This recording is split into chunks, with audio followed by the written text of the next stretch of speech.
오늘 열왕기상 말씀을 가지고 이 영적 위기에 대해서 하나님의 말씀을 함께 나누도록 하겠습니다. 모든 것이 넘치는 시대인데 오늘 우리가 살아가는 이 시대의 위기에 대해서도 우리는 참 많은 얘기를 하고 있습니다. 어떻게 보면 위기를 너무 위기하고 얘기하다 보니까 위기가 아닌 것 같은, 그러니까 너무 흔해서 이게 무슨 위기인가 싶은 이제 일상이 되어버리는 그런 일들, 그런 상황을 우리는 겪고 있습니다.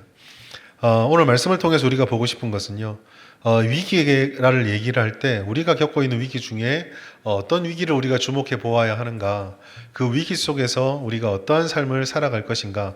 이 세상에 위기가 가득한데 그 위기에서 예수 믿는 사람들은 어떤 마음을 가지고 어떤 삶의 태도를 가져야 될까를 함께 말씀으로 나누려고 합니다. 오늘 본문의 그 주인공은요, 사실 성경에서 주인공이라 하기는 좀 그런 사람입니다. 오늘 본문의 말씀은 17장 말씀부터 시작되어지는 엘리야의 사역들을 기록하기에 앞서서 아합의 왕조가 시작되는 그 지점에 아합이 어떤 왕인가, 아합이 어떤 사람인가에 대해서 말씀을 맞추고 있습니다. 그런데도 이 본문을 통해서 우리는요, 아합의 시대를 통해서 무엇이 진짜 위기인가를 생각해 볼 수 있게 돼요. 아합의 시대는 한마디로 말하면 악한 왕, 거짓된 왕, 잘못된 왕이 다스리는 그런 시대였습니다. 엘리야가 등장했던 이 시대의 왕이었던 북이스라엘의 왕 아합은요, 성경에서도 가장 악랄한 왕으로 유명한 왕입니다. 열왕기상 16장 30절부터 31절 그 상반기 앞에 말씀, 상반절 앞에 보시면 아합에 대한 평가가요, 그 이전의 모든 사람보다 여호와 보시기에 악을 더 행했다. 북이스라엘이 착하다는 아니에요. 나쁜 사람들, 나쁜 왕이 많은데 그 중에서도 그냥 최고라는 말입니다. 좋은 쪽으로 최고면 좋은데 나쁜 쪽으로 너무 안 좋은 왕이에요. 그 말씀 보시면 여로보암의 죄를 따라 행하는 것을 오히려 가볍게 여긴다고 해서 여로보암이라는 사람의 이름이 딱 등장을 합니다. 여러분, 북이스라엘에 남유다의 왕이 다윗을 기준으로 얼마나 선한가, 얼마나 하나님 앞에 합당한가를 평가하는 잣대가 되었다면 북이스라엘 왕의 악행을 편가름해주는 잣대로 쓰였던 왕이 여로보암입니다. 하나님께서 은혜를 주셔서 12지파 중에 실질적으로 베냐민 지파는 거의 몰락한 지파니까 11개의 실질적인 지파들 중에서 다윗이 속한 유다의 지파를 빼고 10지파를 하나님께서 여로보암에게 주셨거든요. 그런데 이 10지파를 데리고 가서 하나님의 은혜로 어떻게든지 왕이 될 수 없는 사람인데 하나님께서 왕을 삼으셨는데, 이 여로보암 왕이 이스라엘 사람들을 그 이전에 다른 어떤 사람들보다 하나님을 잘 섬기고 하나님을 잘 따르도록 인도했으면 되는데 그렇게 안 했습니다. 그는 정치적인 전략에 따라서 백성들이 유다로 가서 안 돌아올 것을 염려해서 우상 숭배를 조장하고 제사법을 자기 마음대로 바꾸고, 하나님께서 예루살렘에 성전을 두었음에도 불구하고 물론 앞으로 계속 그렇게 진행될 것이지만 사마리아를 중심으로 하는 새로운 제사를 만들어냈던 사람입니다. 하나님을 금송아지에 가둔 채 단과 브엘세바에 두고 이것이 우리의 하나님이라고, 이미 광야에서 잘못됐다라고 판단되었던 그 금송아지를 만드는 일을 똑같이 저질렀던 우상숭배자. 그래서 이 왕을 기점으로 해서 북이스라엘 왕이 지나갈 때마다 그가 얼마나 악한 왕인가를 설명할 때 여로보암의 길을 따라라는 말로 늘 하나님께서 그 왕들의 평가를 했었거든요. 그런데 이 아합 왕은요, 여로보암의 길을 따른 게 아니라 여로보암쯤은 아무것도 아닌 여로보암의 길을 훨씬 능가해서 악 중에 최고의 악을 행하는 왕이 되었습니다. 구약의 왕이라는 존재는 그냥 다스리는 통치자가 아닙니다. 구약의 왕은 하나님께서 세우신 자로서 하나님의 백성들에게 하나님을 어떻게 따를 것인가의 모범을 보여야 하고, 백성들이 하나님의 길로 인도되어져 갈 수 있도록 역할을 다하는 안내자의 역할을 하는 것, 그것이 왕의 사명이었어요. 물론 제사장도 있고 선지자도 있지만 왕도 그런 면에서 단순하게 정치적인 지도자가 아니라 영적인 목자의 역할을 감당해야 했습니다. 다윗이 이걸 잘했기 때문에 시편 78편에 보면 마음의 완전함으로 백성을 기르고 인도했던 왕이다 라고 칭찬을 받았는데, 그것과는 전혀 다르게 오늘 말씀에서 백성을 우상에게로 끌고 간, 여로보암의 죄를 따라 행하는 것을 오히려 가볍게 여겼던, 여로보암의 죄가 뭡니까? 백성을 하나님께로 인도한 게 아니라 백성을 하나님으로부터 멀어지게 만들었는데, 그것 정도는 아무것도 아닌 일들을 했던 것이 아합 왕이었던 거죠. 우린 여기서 어떻게 보면 그 정치를 잘한다, 물론 중요하겠지만 그 여러 가지 탁월한 능력들 중에서 하나님을 바르게 쫓아갈 수 있는 참 왕의 필요성, 참된 리더의 필요성을 한번 생각해 보게 돼요. 그런 점에서 우리에게는 그 누구도 대체할 수 없는 유일하신 완전한 리더가 있죠. 이 땅에 어떤 왕이 온다 할지라도, 심지어 다윗 왕이 아무리 위대한 왕이라고 하여도 예수 그리스도엔 비할 바가 안 됩니다.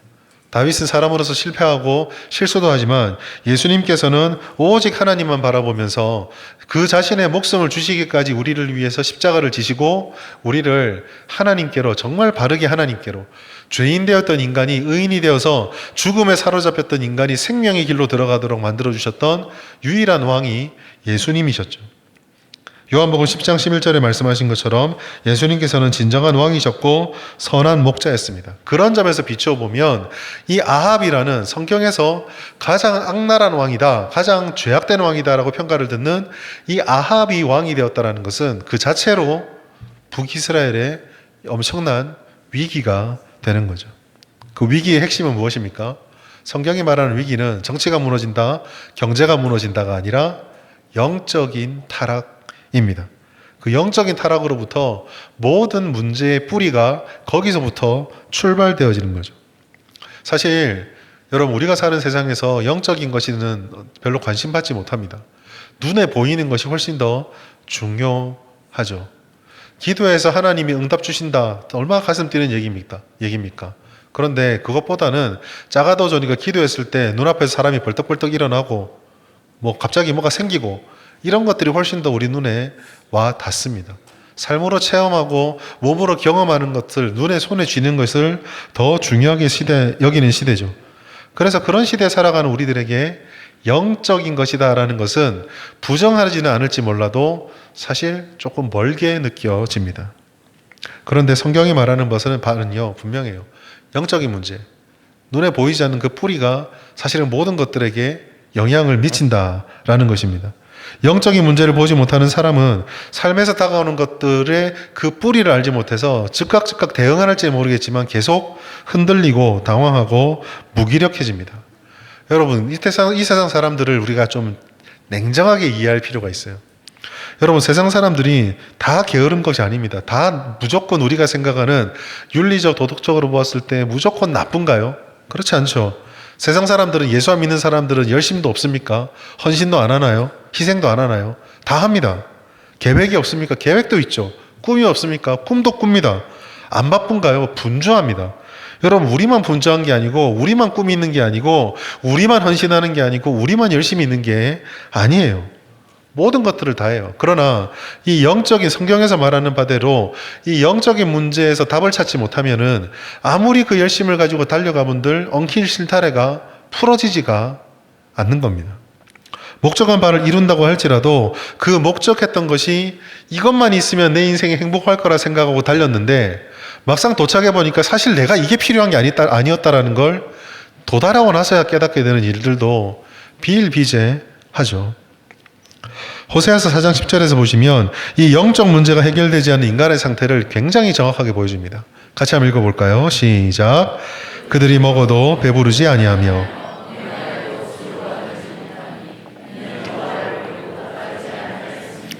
여러분, 먹으면 배가 어렵습니까? 먹으면 배가 불러야죠. 놀라운 사실은 저도 먹으면 배가 부릅니다. 먹으면 배가 불러야 돼요. 그런데 성경에 뭐라고 말합니까? 먹는데 배가 안 부르대요. 왜 그럴까? 여호와를 버리고 따르지 않았기 때문입니다. 여호와를 믿는 거랑 밥 먹는 거랑 아무 상관없는 것 같은데 여호와를 따른다라고 하는 영적인 문제가 해결되지 않으니 당연한 것을 했는데도 당연한 결과가 오지 않는 겁니다. 여러분, 흥미롭게도요, 아합 왕의 시대의 북이스라엘을요, 역사가 보통 일반적인 정치 역사가들은요, 북이스라엘 왕국 중에서 굉장한 국력을 자랑하고 있던 시대다라고 해석을 합니다. 북이스라엘은 아합의 시대 때 경제적이고 외교적인 전성기, 일종의 발전하는 시대를 이루었습니다. 우리가 나쁘게 생각해서 엣발의 딸 이세벨과 결혼을 했다. 시돈 땅 이세벨과 결혼을 했다. 그래서 뭐 우상 숭배자가 결혼했으니까 나쁘다 생각할 수 있는데 이거를 외교적 정치적으로 보자고요. 정치는 냉정하거든요. 외교는요 살벌합니다.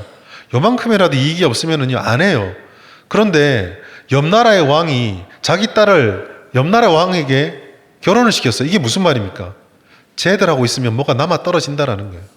저 나라 손을 붙잡으면 뭔가 힘이 된다라는 겁니다. 그 말은 북이스라엘은요 약한 나라가 아니었어요. 상당히 발전한 나라였고 힘이 있는 나라였습니다. 그러나 영적 타락이 있으니까 그 모든 외형적인 번영이 있어도 위태롭습니다. 결국 아합과 그 가문은 나중에 보시면 이 결혼 때문에이기도 하지만 이 죄로 인해서 아합도 죽고 이세벨도 비참한 최후를 맞이하고 아합 이후의 왕권도 점점 몰락해 가게 되죠. 풍요로워 보입니다. 그런데 가장 위태롭다고 성경이 말합니다. 어디서 많이 보는 평가 아닙니까? 주가지수가 지금 8천, 9천을 치고 있고 여러 가지 지표들로 뭐 나아진다 말하고 역대 대한민국 역사상 오늘날이 사실 가장 부유한 시대에 맞잖아요. 이 한반도에 건국한 나라 중에 지금 대한민국이 가장 부자입니다. 가장 부유하거든요. 그런데 우리 스스로도 자각하고 느끼는 게 뭡니까? 이 부유함 뒤에 왠지 모르게 뒤통수를 서늘하게 만드는 위기들을 감지하고 있잖아요. 어떻게 보면 아합의 시대랑 우리의 시대가 굉장히 닮아 있을지도 모릅니다. 외형적으로 풍요롭습니다. 그런데 영적으로는 어느 때보다 위태롭습니다. 영적 위기의 본질은 죄인데요. 죄라고 하는 것은 결국 어떤 행동, 내가 나쁜 짓을 했다가 중요한 게 아니라 관계의 문제, 하나님과의 관계가 끊어진 상태에서 일어나는 모든 것들이 죄가 되고 영적 위기가 되는 거죠.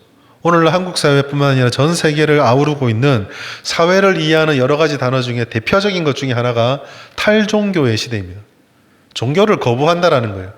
우리나라에서는 유독 기독교에 대한 반감이 굉장히 강합니다. 하나님에 대한 반감이 굉장히 강한 현실로 나타나고 있죠. 주님과의 관계가 자꾸 끊어지고 있다. 우리는요, 이거를 좀 영적으로 볼 필요가 있습니다. 그냥 세상 사람들이 교회를 싫어한다, 교회가 핍박받는다, 이런 게 아니라 이렇게 자꾸 끊어지고 이렇게 자꾸 하나님과의 등을 돌리는 문화가 지속된다라고 한다면 이게 불러올 영적 위기가 도대체 어디서부터 시작해서 어디까지 갈 것인가를 심각하게 볼 수 있어야 한다는 거죠. 이 문제는요, 단순하게 우리 교회 성도가 몇 명 더 오느냐 덜 오느냐 이런 문제와는 차원이 다른 문제입니다. 아합의 범죄로 인해서 이스라엘이 주님과의 관계가 끊어졌을 때요, 그냥 백성들이 안식일날 제사를 잘 드리느냐 안 드리느냐 이 문제가 아니라 나라가 무너지느냐 무너지지 않느냐 그 차이였거든요. 정말 문제는요, 이와 같은 관계가 우리의 노력으로 해결이 안 된다는 거예요. 우리의 노력으로 하나님과의 끊어진 관계를 맺을 수가 없습니다. 오직 우리가 성경에서 말하는 것처럼 오직 그리스도께서 우리의 죄를 위해서 십자가에 의해서 우리 죄를 다 해결해 주시고 그 은혜를 의지해야만 이 끊어진 관계가 회복이 되는 거죠. 그럼 아합 왕은 왜 이렇게 타락하게 되었을까? 아합 왕조의 가장 대표적으로 어떤 북이스라엘의 가장 대표적으로 등장하는 죄의 원인은 무엇보다 우상숭배입니다. 그런데 그 우상숭배의 뒤에 숨어있는 또 다른 가장 핵심적인 원인은 말씀의 부재예요. 이스라엘 타락의 원인은 우리가 뭐 더 말할 것도 없죠. 우상숭배입니다. 아합만 국한해서 보더라도 이세벨의 아버지 이름이 엣발, 이름에 바알이 들어가 있어요. 네. 우리가 아무리 예수님을 좋아해도 아들 이름을 김예술은 안 짓죠. 예. 그 불교 믿는 사람도 김부처라고는 잘 안 짓더라고요. 근데 그런 비슷한 이름을 짓잖아요. 모세, 예. 김다윗. 예. 조금 여담으로 농담으로 그런 얘기도 하긴 하지만 모세의 평생을 다 닮으라고 했을까? 아니겠죠. 광야 생활을 뺐을 거예요 아마. 여러분, 아내의 아버지가 바알을 자기 이름으로 삼을 정도의 나라였어요. 그 딸이 얼마나 이 우상을 잘 쫓았고, 심지어 여러분, 그 열왕기상에서 보여주는 이세벨의 모습은 그냥 우상 숭배자가 아닙니다. 이런 식으로 하면 이해가 될지 모르겠어요. 여러분 주변 친구분들 중에 예수를 안 믿고 절에 다니시는 분 있죠? 절에 다닌데 가지고 그분들이 다 천인공노할 죄인들입니까? 너무 악하던가요? 막 사람을 쭉 패고 맨날 물건 훔치고 막 그런 분입니까? 아니죠. 영적으로 아깝지만 그냥 세상의 기준으로 윤리 도덕으로 보았을 때 문제없는 분들도 분명히 있어요. 근데 이세벨의 문제는 뭐냐면요, 영적으로도 문제인데 이 사람이 윤리 도덕적으로도 엉망진창이었던 겁니다. 자기 남편이 가지면 안 되고 탐내면 안 되는 땅을 탐내는데 남편에게 그러지 말라고, 사람이 그러면 안 된다고 가르쳐줘야 될 이세벨이 나만 믿으라고 하고 그 사람 억울하게 만들어 죽이고 땅을 뺏어버리거든요. 이런 사람이 우상숭배까지 결합을 해서 야합의 옆에 있었습니다. 여러분, 하나님께서는요, 우상숭배를 가장 싫어하세요. 왜 그러냐면 하나님은 유일하신 분이기 때문에 그렇습니다. 다른 어떤 누구와도 비교되지 않아야 될 분이 우상숭배는 비교하는 거거든요. 하나님께서 이걸 제일 싫어하시고 하나님께서 이걸 가장 크게 모욕으로 느낍니다. 여러분, 오늘 우리에게는 어떨까요? 우리는 우상이 없을까요? 형상으로 만든 우상은 없을지도 모르지만 하나님보다 내게 더 사랑하는 것이 있다면, 하나님보다 내가 더 마음을 주고 있는 것이 있다면 바로 그것이 우상입니다. 그건 돈일 수도 있어요. 인생의 계획일 수도 있습니다.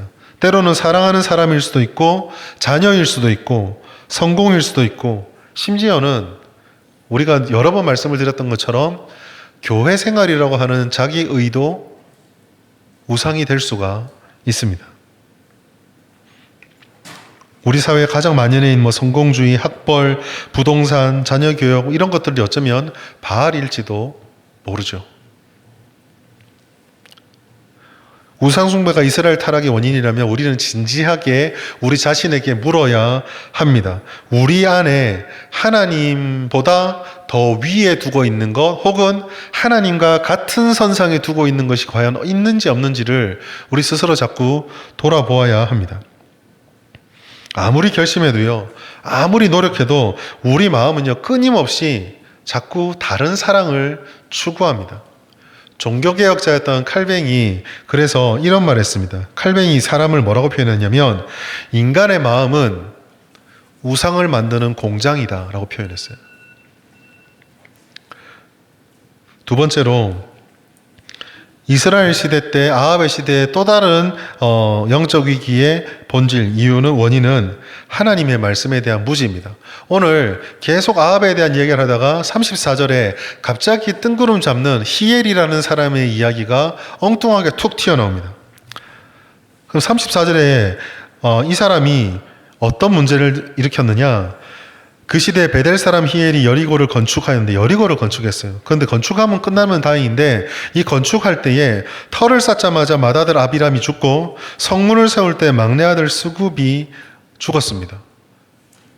우리 동양의 전통적인 걸 얘기를 하자면, 아유, 뭔가 재수 없다, 저주받았다, 이렇게 할 줄 모르겠는데, 거기에 대해서 성경이 뭐라고 말하냐면, 이것은 여호와께서 눈의 아들 여호수아를 통하여 하신 말씀이 이루어진 것이다 라고 하였습니다. 여호수아가 뭐를 말했을까? 여호수아 6장 26절 같이 한번 읽어볼까요? 시작. 누구든지 일어나서 이 여리고성을 건축하는 자는 여호와 앞에서 저주를 받을 것이라. 그 기초를 쌓을 때에 그의 맏아들을 잃을 것이요 그 문을 세울 때에 그의 막내 아들을 잃으리라. 아멘. 뭐라고 말씀하셨습니까? 여리고를 건축해라 마라? 하지 말라는 거예요. 여러분, 여리고는요, 이스라엘 땅, 가나안 땅 동쪽에서 들어올 때에 누가 들어오든지 막을 때 최적의 요새거든요. 이스라엘 사람들이 하나님의 은혜로 이 여리고를 무너뜨렸습니다. 하나님의 역사의 증거죠. 그런데 입장을 바꾸어서 들어가는 사람이 아니라 들어와 있는 사람 입장에서 여리고를 바라보면 저기 빨리 세워야 돼요. 저기만 건축이 되면 누군가 우리 길을 따라서 들어올 때 너무 쉽게 막을 수 있는 자리거든요. 근데 하나님께서 하나님 말고 다른 것을 의지하는 우상, 아까 말씀드렸죠. 우상은 하나님보다 내가 더 의지하고 사랑하는 것, 하나님보다 여리고라는 지형을 사랑할 것, 혹은 하나님의 역사를 기억하게 하기 위해서 하나님께서 이스라엘에 주셨던 명령은 여리고를 다시 재건하면 안 된다 했어요. 그런데 오늘 히엘이 그 말씀을 잊고 재건을 한 겁니다. 하나님의 말씀대로 일이 이루어졌죠. 다시 말해서 하나님의 말씀을 모르니까 하나님의 뜻을 모르고, 하나님의 뜻을 모르니까 하나님이 하지 말라는 일을 아무렇지도 않게 하는 일들이 여기에서 북이스라엘에서 벌어지고 있는 것입니다. 사랑하는 여러분, 말씀을 모르면요 하나님을 알 수 없습니다.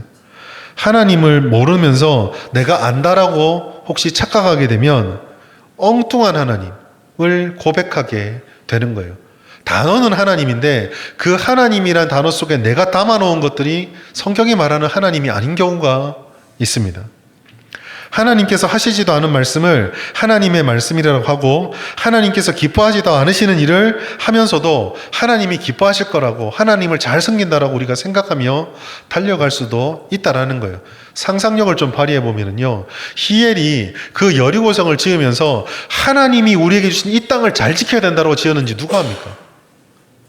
하나님께서 우리에게 주신 이 땅을 우리가 소중하게 갖고 와야 되고, 그래서 하나님의 땅을 내가 잘 지키기 위해서 내 사비를 들여서 이 땅을 재건하겠다.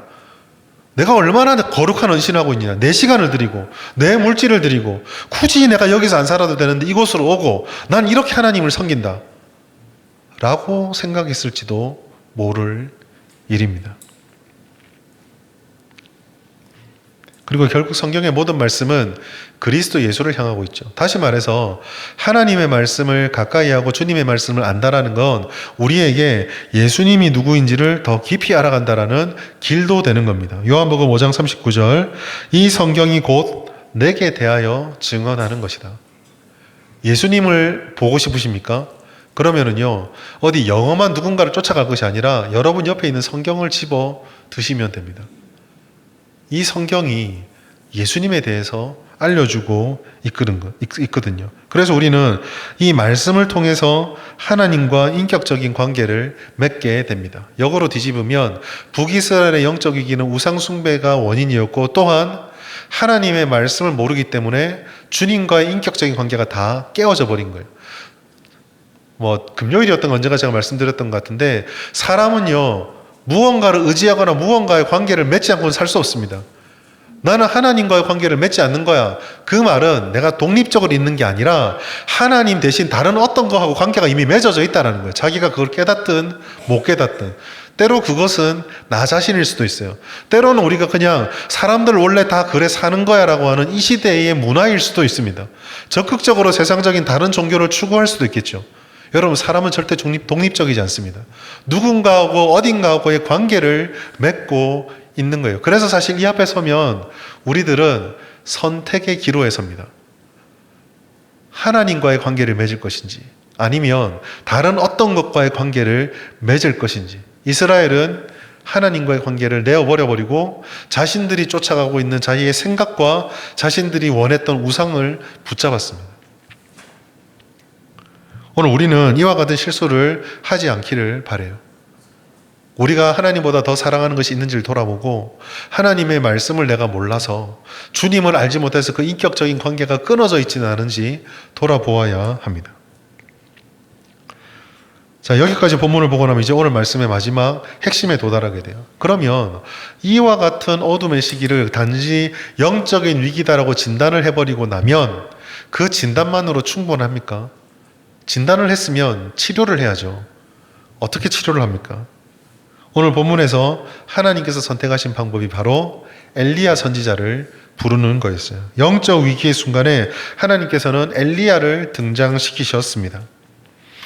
아합의 시대에 거짓 왕이 다스리고 있고 하나님을 찾지도 않는 북이스라엘이지만, 찾지 않으니까 나도 너희를 모른 척하겠다가 아니라 하나님의 긍휼하심 사랑을 따라서 엘리야를 그 북이스라엘 왕의 북이스라엘 땅에 선지자로 부르셨어요. 17장 말씀 보시면은요, 길르앗에 우거하는 자 중에 디셉 사람 엘리야라라고 말씀을 합니다. 전에 한번 이 엘리야에 대해서 강론을 한 적이 있는데요. 성경에서 이 엘리야를 상세히 소개하지 않는다고 말씀드린 적이 있습니다. 하나님께서는 엘리야의 출신, 배경 전혀 소개하지 않습니다. 그냥 어둠 가운데 하나님의 말씀을 대언할 선지자를 세우셨다라고 말씀할 뿐이에요. 그런데 이 엘리야가요, 선지자의 어떻게 보면 대표격입니다. 여러분 그림을 하나 떠올려 보십시오. 변화산상에서 예수님께서 올라가셔서 몸이 변화되었을 때에 하늘에서 두 명이 내려와서 예수님과 만납니다. 누구였죠? 한 사람이 모세, 또 한 사람은 엘리야. 궁금하지 않으셨어요? 구약에 그 수백 수천의 기독교인 하나님 믿는 사람이 있는데 왜 모세였을까요? 왜 엘리야였을까요? 다윗이 내려오면 안 됐을까요? 여러분 이것은요 주님 안에서 무엇이 이루어지는지를 보여주시는 상징이에요. 하나님께서 율법이 그리고 하나님의 말씀이 그 그리스도 안에서 하나로 합쳐지는 것을 보여주신 거죠. 그만큼 엘리야는요 하나님의 말씀을 따라 이 땅에 오신 하나님의 은혜입니다. 이스라엘이 하나님을 버렸을 때도 하나님은 이스라엘을 버리지 않았습니다. 가장 어두운 시대에 가장 밝은 선지자, 예수님과 마지막까지 대화를 하고 주님의 오실 길을 예비하는 자를 엘리야를 보내겠다라고 말하는 바로 그 한 선지자를 보내셨어요. 물론 엘리야도 완전한 답은 아닙니다. 엘리야를 통해서 우리는 그리스도를 볼 뿐이죠. 하나님께서 아무 자격도 없고 구하지 않은 자에게 엘리야를 보내신 것처럼 그를 통해 하나님의 말씀을 보내주셔서 이 영적 위기의 순간에 길을 밝혀주시고 하나님의 길을 보여주셨어요. 그것처럼 오늘날 우리에게 그 엘리야의 모형이었던, 엘리야가 모형하고 있었던 예수 그리스도를 보내주신 것입니다. 엘리야는 참 선지자인 예수 그리스도를 보여주세요. 엘리야는 갈멜산에서 불을 달라 기도했지만 예수님께서는 직접 이 땅에 오셔서 그 불과 같은 능력으로 죄와 죽음의 사슬을 태워버리셨습니다. 엘리야는 광야에서 천사가 가져온 떡을 먹고 호레산까지 갔지만 예수님은 친히 자기가 바로 그 떡이라고 말하면서 사람을 먹이고 사람들을 인도해 가십니다. 엘리야는 죽음을 보지 않고 그저 하늘로 올라갔을 뿐이지만 예수께서는 죽음을 친히 통과하시면서 완전하게 그 죽음을 생명으로 바꾸어 놓으셨거든요. 아합의 시대에 엘리야가 필요했던 것처럼 오늘날 우리들에게 이 영적 위기에 대해서 우리가 더 힘써 바라봐야 될 것은 그래서 하나님의 말씀이고 주님의 복음인 것입니다. 우리가 이 시간에 듣는 말씀, 하나님과 함께 있는 그 말씀이 그저 습관을 따라 흘러 읽어버리는 옛날에 있었던 고전 한 줄기가 아니라는 겁니다. 우리에게 참 소망이 되어주는. 그래서 어쩌면 돌파구를 찾지 못한 채 위기라고 말하는 이 세상 가운데 정말 위기를 극복할 수 있는 유일한 답이 바로 이 하나님의 말씀 속에 있고 하나님의 은혜 가운데 있다라는 거죠. 사랑하는 여러분, 위기 앞에 살아가는 우리의 현실 부정할 수 없습니다. 영적인 위기는 더 말할 것도 없습니다. 상상 이상으로 20대들 그리고 청소년들 젊은 세대들하고 얘기해 보면은요 영적인 것들에 대한 무감각부터 시작을 해서 그 영혼에 대한 주님의 말씀에 대한 하나님과 복음에 대한 상관과 인식들이요 우리가 생각하는 것보다 훨씬 힘겹고 버겁고 어려운 것들을 봅니다. 정말 말 그대로 영적 위기의 시대예요. 그러나 이럴 때 우리가 오늘 말씀을 통해서 우리에게 힘써라고 하는 것들이 세 가지 정도 있습니다. 첫 번째요. 이스라엘 사람들이 자기의 영적인 문제들을 신경 쓰지 않고 원하는 대로 달려갔던 것에서부터 출발해서 우리가 배우는 것인데 우리의 영적 상태가 지금 어떠한가, 우리의 영혼의 상태가 어떠한가를 민감하게 살펴보셔야 합니다. 이것은요, 우리가 지금 무엇을 한다, 안 한다의 문제로부터 우리의 시선을 옮기라는 얘기예요. 무엇을 하느냐, 무엇을 하지 않느냐를 가지고 문제를 삼을 게 아니라 우리가 정말 문제를 삼고 정말 민감하게 보아야 될 것은요, 하나님과 나의 관계가 지금 어떻게 연결되어져 있는가입니다. 하나님 앞에 내가 어떻게 예배를 드리고 있는지, 하나님 앞에 말씀을 내가 어떻게 사모하고 어떻게 말씀이 내게 받아들여지고 있는지, 하나님과 기도한다는 것에서 나는 어떻게 여기고 있는지, 세상 속에서 내가 그리스도인이라고 말할 때 그게 의미하는 바를 나는 얼마나 깊이 묵상하고 깊이 마음에 새기고 있는지. 민감함을 가지자는 것은요, 율법적인 자기 점검을 하자는 말씀이 아니에요. 무슨 말이냐면 아까도 말씀드린 것처럼 이거 했나? 저거 안 하나? 이런 걸로 보지 말라라는 것입니다. 기도 예를 들어도 마찬가지죠. 새벽도 기도하고 빠지지 않고 금요도 드리고 예배도 안 빠지고 그 행동이 아니라 그렇게 안 빠지도록 하는 내 마음 깊숙한 것의 원인, 동기가 하나님과의 관계로부터 오는 것인가? 그 기도를 통해서, 예배를 통해서, 헌신과 봉사를 통해서 하나님과 깊은 관계 속에 은혜를 소통하고 주고받으며 그거로 내가 충만하게 채워져 있는가? 이것을 보아야 한다는 것입니다. 우리의 영적 상태가 무너졌을 때 우리가 달려갈 것은 무엇을 하나 마냐 하는 매뉴얼이 아니라 십자가입니다. 주님의 은혜 가운데 나아가서 하나님의 은혜가 아니면 용서받지 못하고 회복되지 못하고 새로워질 수 없는, 그래서 많은 사람이 얘기했던 것처럼 전적인 하나님의 은혜 앞에 나아가 주님 나를 좀 붙잡아 주십시오. 원래 끊어졌던 이 관계가 내 힘으로 연결된 것이 아니라 하나님께서 연결해 주셨기 때문임을 제가 믿습니다. 그러니 하나님께서 이렇게 소중하게 연결해 주셨는데 내가 이걸 잘 못 쓰고 있으니 다시 나를 이 관계로 붙잡아 주십시오.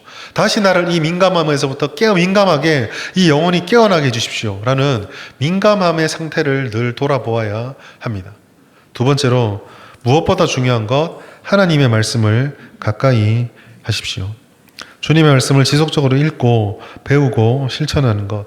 하나님의 말씀은요, 강조해도 지나치지 않습니다. 뭐 그런 말씀을 하시는 분이 있을지 모르겠어요. 목사님 맨날 말씀 지겹지 않습니까?